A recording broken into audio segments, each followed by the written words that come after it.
یہ مجلس جو ہے یہاں جاہل بھی آتا ہے تو عالم بن کے نکلتا ہے. علم میں اپنی ایک طاقت ہوتی ہے، اسی لیے یہ مجلسوں کا دربار کھلا ہے کہ بھائی اگر کسی کالج اسکول میں نہیں پڑھا، موقع نہیں ملا، مجلس میں آ جاؤ،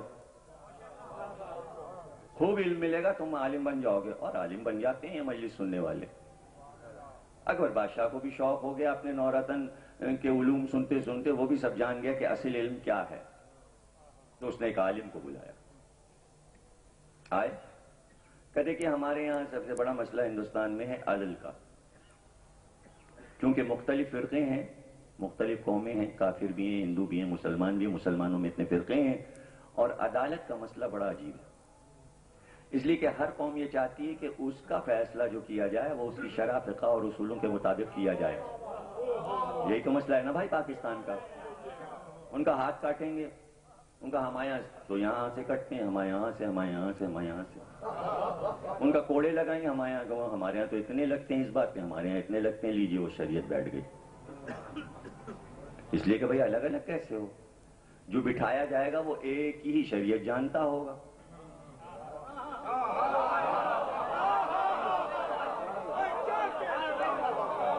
ابھی ایک ہی پڑھی ہوگی. اس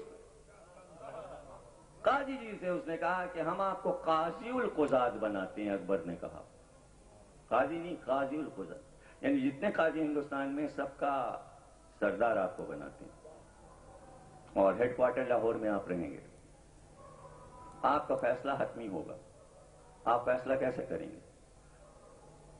انتہائی انکسار کے ساتھ آپ نے کہا کہ جب حنفی آئے گا تو اس کی فقہ سے کریں گے، جب حنبلی آئے گا تو اس کی فقہ سے کریں گے، جب شافعی آئے گا تو اس کی فقہ سے کریں گے، جب مالکی آئے گا تو اس کی فقہ سے کریں گے، جب جعفری آئے گا تو اس کی فقہ سے کریں گے.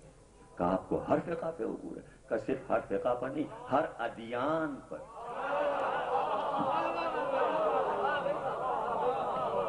اس لیے میں نے کہا ہندوستان کا سب سے بڑا عالم، جو پہلا عالم ہے ہندوستان کا، اور لاہور کا انہیں قاضی القضات بنا دیا گیا.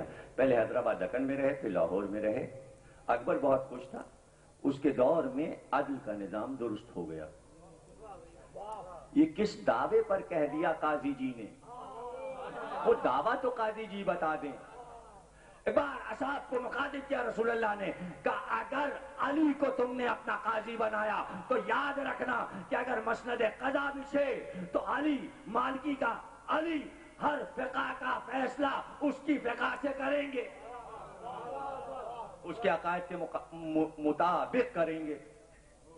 یہی بات امام صادق نے کہی، یہی بات امام رضا نے کہی، اور یہی بات علامہ ہلی نے کہی کہ اگر مسند قضا بچ جائے، مالکی آئے تو اس کی فقہ، حنفی آئے تو اس کی فقہ. لیکن علی نے جب کہا تھا تو فقہ تو بنی نہیں تھی.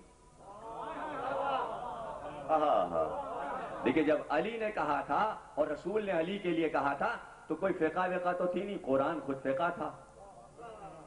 تو اب علی کی عظمت کیسے بتائیں؟ تو علی نے خود آواز دی کہ اگر مسند قضا بچھے اور پوری دنیا آئے تو یہودی کا فیصلہ توریت سے کروں گا، زبور والے کا فیصلہ زبور سے کروں گا، عیسائی کا فیصلہ انجیل سے کروں گا، مسلمان آئے تو اس کا فیصلہ قرآن سے کروں گا. تو علی نے جو کہا تھا، نور اللہ شوستری نے اس کی روشنی میں اپنے دعوے کو پیش کر دیا جو سچا دعویٰ تھا.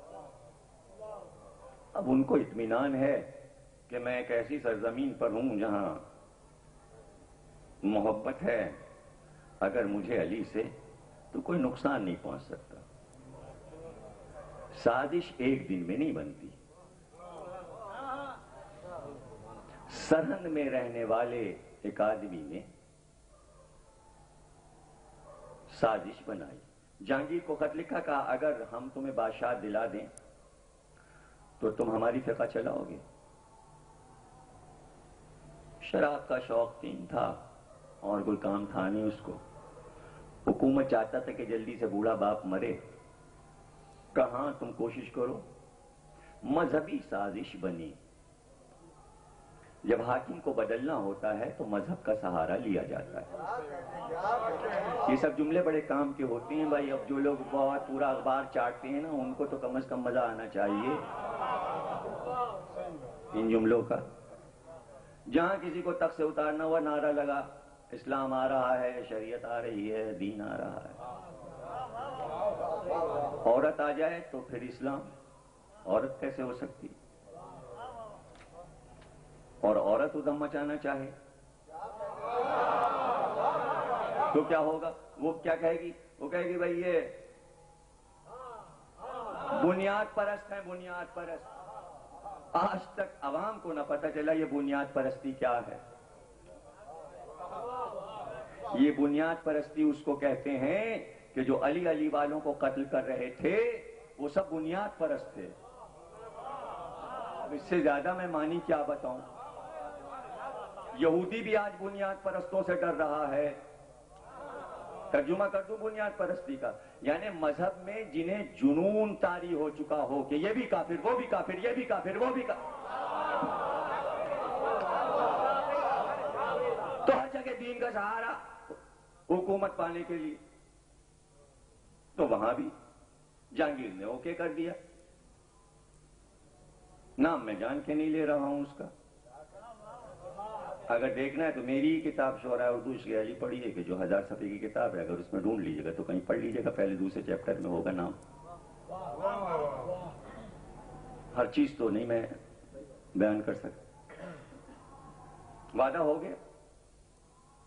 اور جیسے ہی تختہ الٹا تو پہلا کام یہ ہوا کہ اکبر نے جسے سر چڑھایا تھا ان سب کو قتل کیا جائے. ارے میں 20 برس کی سنا رہا تھا علی علی کا قتل. یہ میں کون سی صدی بتا رہا ہوں؟ یہ ہندوستان ہے یا آگرہ؟ صدیاں گزر چکی ہیں اسلام کو. اکبر کو آئے ہوئے 300 برس گزرے ہیں, 14 میں سے 300 ہٹا لیجئے. کہ بھئی کون کون تھا علی والا اکبر کے ساتھ؟ کا بیرم خان, سر کاٹ دو. اور کون تھا علی علی کرنے والا؟ کا فیضی, سر کاٹ دو. اور کون تھا؟ کا ابو الفضل, سر کاٹ دو. اب کون بچا؟ کا قاضی نور اللہ شوستری. کہ یہ کیا کرتے ہیں؟ کہ یہی تو سب سے زیادہ علی علی کر رہے ہیں. کیا کر رہے ہیں یہ احقاق الحق لکھ رہے ہیں. کیا لکھ رہے ہیں اس میں؟ کوئی آدمی جائے شاگرد بن کے اور صفحے چورا کے لائے کہ اس میں کیا لکھا جا رہا ہے. کوئی گیا مقرب بنا, شاگرد بنا, صفحے چورائے لایا, بادشاہ کے سامنے پیش کیا گیا. یہ کیا ہے ذرا پڑھ کے سمجھاؤ. کوئی اور پورے 2.25 مہینے میں آپ کو یہ باتیں بتائے گا نہیں. میں آپ کو علم کے راستے سے کہاں پہنچا رہا ہوں. جو اب کہنے جا رہا ہوں یہ بڑا سا بڑا عالم ممبر سے نہیں پڑھ سکتا, اس لیے کہ اس کو پڑھنا آسان نہیں ہے اور سب کی معلومات نہیں ہے. ایک کتاب علامہ ہلی نے لکھی تھی جو ہمارے بڑے عالم ہیں, انہوں نے لکھی تھی. اس کتاب میں قرآن کی آیتوں سے یہ ثابت کیا تھا کہ علی بلا فصل خلیفہ ہیں. ایک عالم نے اس کتاب کی رد میں کتاب لکھی ابطال باطل. اس عالم کا نام تھا روزبہان, اور اس نے اس کتاب کی رد لکھی کہ علی بلا فصل خلیفہ نہیں ہے. اس کتاب کا جواب احقاق الحق کے نام سے قاضی نور اللہ شوستری نے لکھا کہ قرآن کی 300 آیتوں کے علاوہ 3000 آیتیں ایسی ہیں اور 5000 حدیثیں ایسی ہیں جس سے ثابت ہے کہ غدیر سے اب تک علی ایک ہیں. کتاب پوری ہو چکی تھی. کتاب کی عظمت بتا دوں, کتاب کا 1/4 حصہ جب نجف اور قم میں پڑھا لیا جاتا ہے تو آدمی مجتہد بنتا ہے. احقاق الحق کا 1/4 حصہ پڑھ کر مجتہد بنتا ہے. اگر چاروں حصے پڑھ لے تو کتنا بڑا عالم ہوگا. پتہ چلا اجتہاد کی بنیاد بھی علی علی ہے. جہاں مجتہد علی علی نہ کرے اسے مجتہد نہ سمجھیے گا. اس کی تو گھٹی میں علی علی ڈالا جاتا ہے. کہ یہ کتاب ہے جس میں علی علی لکھا ہے, قاضی نور اللہ شوستری نے بلایا جائے. کہ آپ علی سے بیزاری کرتے ہیں؟ کہا نہیں. کا فلاں سے محبت کرتے ہیں، فلاں سے محبت کرتے ہیں، کہا نہیں. کا اقرار کریں گے؟ کہا نہیں. تنہا اور دربار بھرا ہوا، جلاد تلواریں اور تازیانے لیے ہوئے. آدھی رات کو بلایا گیا تھا، نماز شب پڑھ رہے تھے اس وقت جب درباری آدمی لینے آئے. جو چھوٹے سے تھے ایران میں، تو قاضی شریف ان کے والد تھے. تو بچپن میں آپ کے ہاں بھی بچے سے کہتے ہیں لو بیٹا یہ ربا یاد کر لو، پتھر پہ علم دین کا گاڑا، اس میں 4 مصرے سے شروع کراتے ہیں. کھیلتے کھیلتے باپ کے پاس گئے، باپ نے 4 مصرے لکھ کر بیٹے کو دے دیے فارسی میں، کہا اسے یاد کر لو.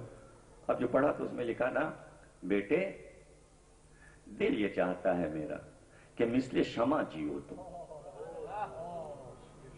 مثل شمع جیو تم، اور حسین کی محبت کی شمع بن جاؤ.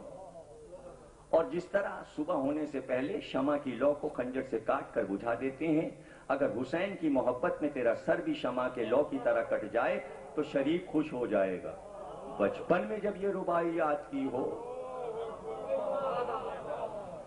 یوں علی والے اپنے بچوں کو درس دیتے. آج بوڑھے ہو گئے، بچپن کا درس نہیں بھولے. نماز شب پڑھ رہے تھے کہ کارندہ آیا، کہ دربار میں بلاوا ہے. کہ ٹھہرو. ایک کاغذ لیا، اس پہ ایک پیغام لکھا، کیا آپ کا اذن ہے کہ میں دربار میں چلا جاؤں؟ کاغذ کو ایک اینٹے میں لپیٹا، اس کاغذ کو میں اینٹے کے آسمان کی طرف اچھالا. کاغذ اوپر گیا، پھر گرتا ہوا واپس آیا. پلٹ کر دیکھا تو اس کے پیچھے لکھا تھا، قاضی میری راہ میں آج اگر چلے گئے تو ہندوستان میں ہمیشہ علی علی ہوتا رہے گا. کہاں لے آیا آپ کو؟ روک سکتا ہے کوئی اس بر صغیر کی سرزمین پر ایک قربانی؟ ہم ایسوں کو یاد کریں گے 9 دن کہ جنہوں نے ہم تک اس علی علی کو پہنچا دیا. ان کو خراج، ان کو سلام. چلے جاؤ، ہماری راہ میں چلے جاؤ. اٹھے اور بڑے فخر کے ساتھ اٹھے. کا جو کہہ رہے ہو اور جو لکھا ہے انجام معلوم ہے. زبان کاٹ لی جائے گی، گدی سے زبان کھینچ لی جائے گی. کا وہ میسم کے ساتھ بھی ہوا تھا. کا خاردار دروں سے زخمی کیا جائے گا. کہا وہ کمبر کے ساتھ بھی ہوا. سب کا حال پڑھوں گا. ہر علی علی کرنے والا کیسے شہادت پا گیا. جنہوں نے نہیں سنا وہ رچ کے سنیں اور سینے پہ لکھ لیں. اور گھبرائیں نہ، پریشان نہ ہوں، محافظ موجود ہے، لاوارث نہیں ہیں آپ. اور ایک دن آپ دیکھیں گے کہ جو آج آپ کو علی علی کرنے پر ٹانس کرتے ہیں، ایک دن یہ آپ کے قدموں میں علی علی کرتے آئیں گے. ارے پاکستان پر ایک صدی تو گزرے، 50 برس پہ اترائے پڑے ہوئے کہ ابھی ہے اور نہیں ہے، اور نہیں ہے رہے گا کہ نہیں رہے گا. ایک صدی ہونے دو، پھر دیکھنا کہ روئے زمین پاکستان کا علی علی سے گونج رہا ہوگا. یہی تو خطرہ ہے، اس لیے تمہیں روکا ہوا.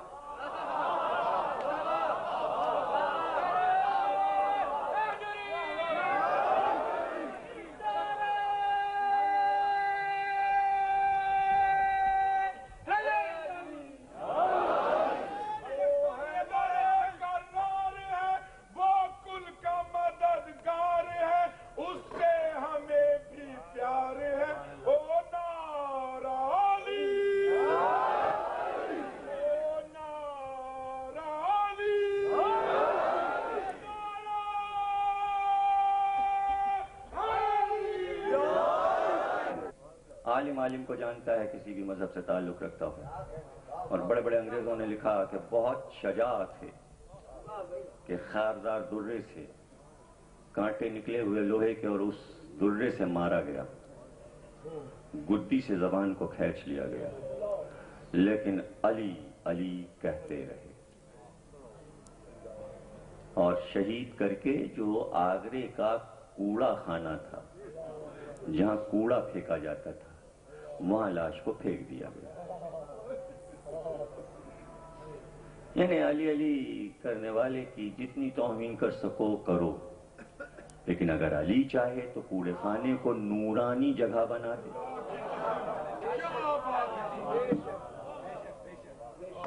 اور جہاں تک میرے ساتھی تقریریں سنتے ہوئے چل رہے ہیں اور تبصرہ راستے میں ہوتا ہے تو وہ گواہی دیں گے کہ جہاں علی کا ذکر ہوتا ہے وہیں فوراً سیدہ کا ذکر بھی ہو جاتا ہے۔ کل سے آج تک آپ ہر تقریر میں گواہی دیں گے نا، لاشا پھینک دیا گیا۔ ایک ایرانی سوداگر گوالیار میں ٹھہرا ہوا تھا، اپنی تجارت کے سلسلے میں وہ رات کو سو رہا تھا۔ وہ بیان کرتا ہے کہ میں رات میں سویا تو میں نے خواب دیکھا، ایک بی بی سیاہ پوش آئیں اور کہا کہ سوداگر، تجھ کو پتہ ہے کچھ دور پر تجھ سے جہاں تو سو رہا ہے وہیں ایک میرا بیٹا قتل کیا ہوا پڑا ہے، اس کا لاشا۔ جملہ یاد رکھیے گا، لکھ لیجئے تاریخ میں، زہرا نے حسن اور حسین کے بعد صرف دو کو بیٹا کہا ہے، ایک عباس کو اور ایک قاضی نور اللہ شوستری کو۔ جو فخر عباس کو حاصل ہے، میرے بیٹے کا لاشا پڑا، جاؤ اسے دفن کرو۔ قاضی نور اللہ شوستری کو سوداگر نے دفن کیا۔ آج شاندار روضہ بنا، اگر کبھی جانا ہو تو آپ دیکھیں گے کہ اب جو روضہ بنا ہے تو ایک رخ پہ جائیں گے تو ایک طرف سے آپ کو نجف لگے گا، دوسری طرف جائیں گے تو کربلا۔ دو نقشوں کو انجینئر نے ملا دیا، ایک طرف سے کربلا معلوم ہوتا ہے، ایک طرف سے نجف۔ اور صبح 6 بجے سے مجلسیں شروع ہوتی ہیں تو رات کے 12 بج جاتے ہیں، روضے پر ذکر علی ہوتا رہتا ہے۔ ایسا کوئی مرے تو جو اپنی قبر پر علی علی کروا لے۔ اس جملے کا لطف نہیں لیا، ہر علی علی کرنے والا مرا تو شاید یہ عہد لے کر زمین سے مرا ہے کہ ہم جب تک یہاں گڑے ہوئے ہیں اور قبر ہماری ہے علی علی ہوگا، چاہے وہ شاہ عبداللطیف ہو یا بس قلندر ہو یا عبداللہ شاہ غازی ہو، نظام الدین اولیاء ہو۔ ارے جا کے دیکھو ہر قبر پر دمامہ دما دیا۔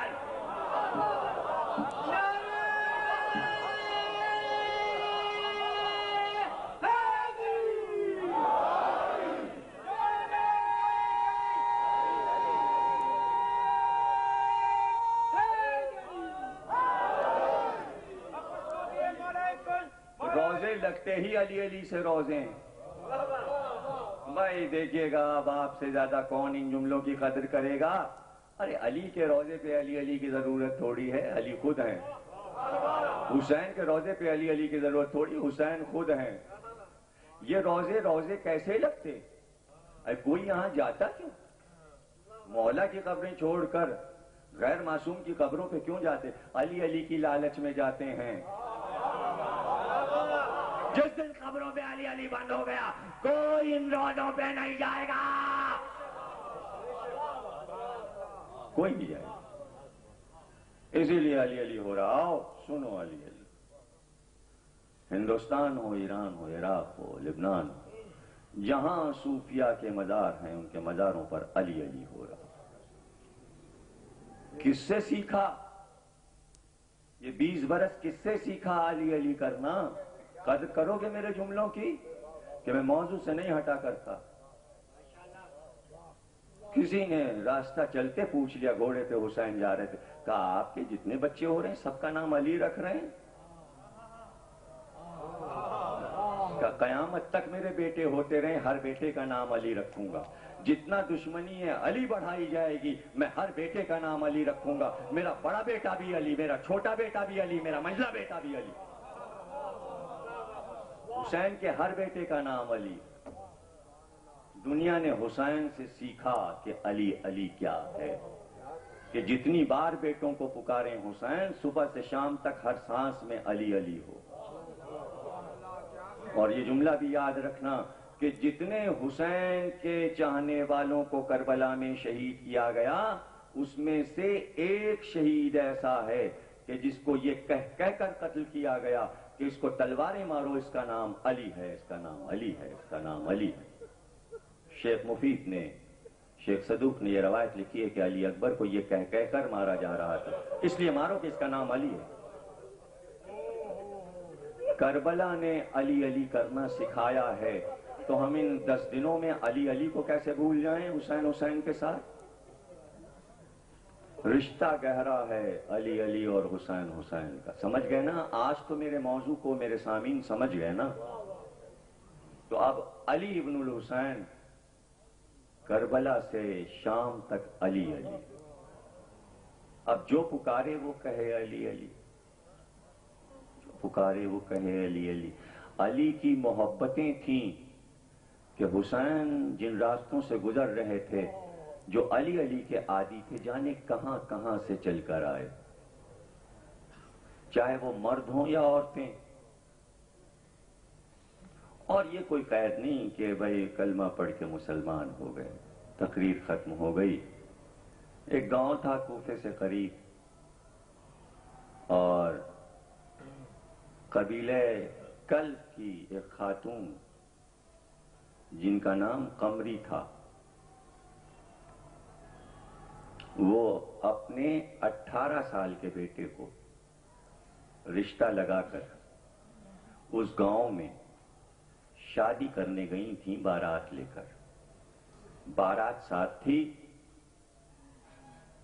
اور بیٹے کا نام تھا وہب کلبی۔ ماں نے سہرا باندھا،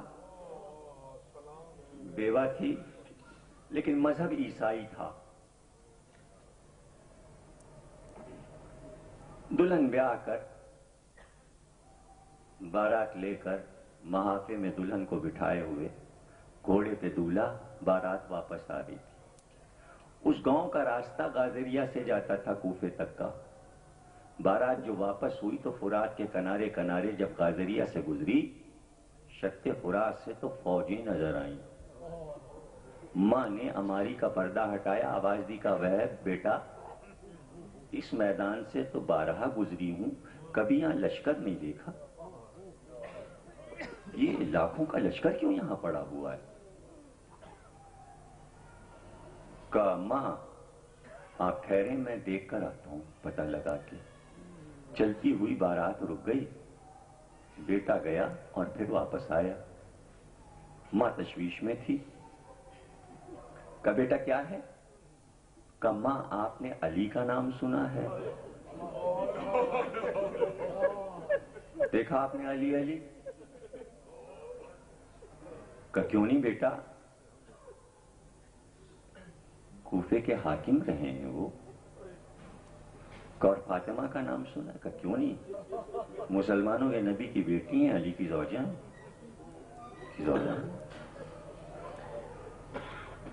کہ ان کا ایک بیٹا سلامت ہے جس کا نام حسین ہے؟ کہا ہاں میں نے دیکھا ہے کوفے میں، دونوں بھائیوں کو دیکھا ہے، حسن کو بھی حسین کو بھی سواری نکلتے دیکھی، میں واقف ہوں حسین۔ وہ تو مدینے میں ہے نا؟ کہ نہیں وہ اس میدان میں ہے۔ کہ کیوں کیا ہوا؟ کہ یہ جو لشکر آپ کو نظر آ رہا ہے اس نے حسین کو گھیر لیا، وہ نرغہ اعظم میں گر گئے ہیں، لشکر ان کے قتل کا سامان کر رہا ہے۔ پریشان ہو گئی، عیسائی تھی، دلہن بیاہ کے لا رہی تھی، بیٹا ایک لوتا تھا، 18 برس کا بیٹا تھا۔ ایک بار کا بیٹا سواری کا رخ موڑو، بیٹا کون کون ہے حسین کے ساتھ؟ کہا یہ سنا ہے کہ حسین کی بہن زینب بھی ساتھ ہے۔ کہا ارے میں نے زیارت کی ہے، میں کوفے میں علی کے گھر گئی ہوں، شہزادیوں کو دیکھا ہے، کیا جلال ہے، چلو میں زیارت کروں گی، کسی طرح اس لشکر کے حصار سے مجھے نکال دو۔ یعنی کس راستے سے درختوں کے پیچھے سے لیتا ہوا ماں کو، وہب اور اپنی زوجہ کو خیمے کے قریب پہنچ گیا۔ حسین نے دیکھا، کہا کیا بات ہے؟ تعارف کروایا وہب نے اور بتایا کہ شادی کر کے آ رہا ہوں اور دلہن ساتھ ہے، لیکن میرے ماں قمری کی یہ خواہش تھی کہ وہ زینب کی زیارت کرے۔ ایک بار حسین نے کنیزوں کو آواز دی، کا فردا پردہ ہٹا دے، اس کو زینب کے پاس پہنچا دے۔ قمری بی بی کے خدمت پہ پہنچ گئی، وہب کی زوجہ وہاں پہنچ گئی جہاں کبرا اور سکینہ ہے. اللہ کیا قسمت ہے. اور عاشور کی لڑائی چھڑ گئی. مختصر کیا لیکن روئیں گے آپ. واقعہ ہی ایسا ہے. جب میں پڑھتا ہوں تو دل تڑپ جاتا ہے. بار بار ماں کہتی ہے بیٹا تو نے دیکھا کیسا لوگ حسین پر سے اپنی جان کو قربان کر رہے ہیں. کیا بچے کیا جوان, عجیب جذبہ ہے. بیٹا تو بھی قربان ہو. اب تیرا بیاہ, تیرا صحرا, تیری دلہن, بس اب یہی میرا بیاہ اور شادی کا ارمان ہے. میری بات ہو گئی ہے شہزادی سے. میں سب سمجھ گئی ہوں. میں سب سمجھ گئی.